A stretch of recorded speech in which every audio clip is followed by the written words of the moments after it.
Here's your roundup of the latest news regarding the Redmi K30. And as we get closer to the launch on the 10th of December, things are actually starting to become even more confusing. A supposed spec list for the Redmi K30 was actually posted online in China today, so keep watching if you want to see that. There is expected to be more than one phone in the K30 series, as we know, the K30 and the K30 Pro, possibly called the K30 5G. But this is where the leaks start to get confusing. This image was shared online over the past few days and did the rounds, but if you look closely, you can see that it's just not the K30. For a start, the operating system is MIUI 9 and the K30 will be coming with MIUI 10. Secondly, the cutout is confirmed for sure, but you can see that there's actually just some white text coming out from under the cutout, so this has obviously just been faked. Also, the screen appears to be an OLED screen and not an LCD, which has been rumored for the K30. Further leaks over the past few days have pointed towards the Redmi K30 using a Snapdragon 730G processor. This is, again, if true, a fairly confusing move from Redmi. We have the K20 Pro on a Snapdragon 855 processor,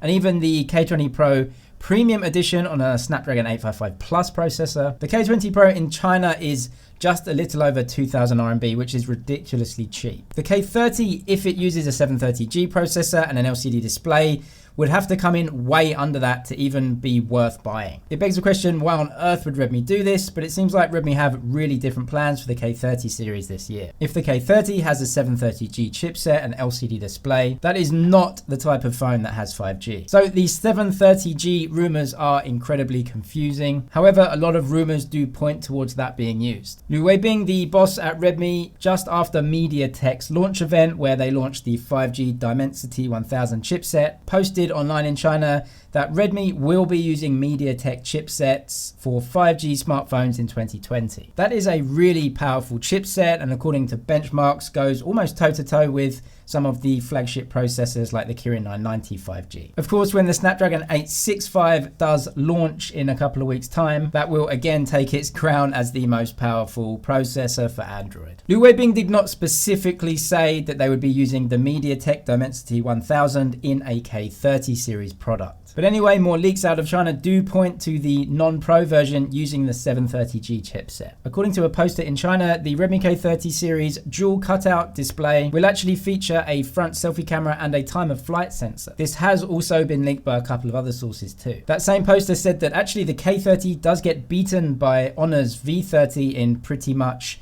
every aspect. Then today, a spec list of the K30 from the same poster. A 6.65-inch dual cutout display that is LCD, a 2400 by 1080p display, which does hint towards a 20:9 aspect ratio. Also a choice between either 60Hz or 120Hz refresh rates. A 64 megapixel quad camera system, although it doesn't say which 64 megapixel sensor the phone will be using. A 4,500 mAh battery, 27 watt fast charging, NFC and an IR Blaster 2. And yes, the post does say 730G processor. No evidence was posted to back this leak up, but the poster himself is a very reputable source. So we can assume that most of this is correct, but of course the usual pinch of salt is needed. So the rumors on the non-Pro or the non-5G version of the Redmi K30 series are, in my opinion, pretty underwhelming to say the least. And we also wait to see what chipset the Pro or 5G version will use. I, for one, do still hope we see a Snapdragon 865 Redmi phone next year. Subscribe for the latest tech news and everything to do with Redmi and the K30 series. That's it for now, but I'll see you in the next one.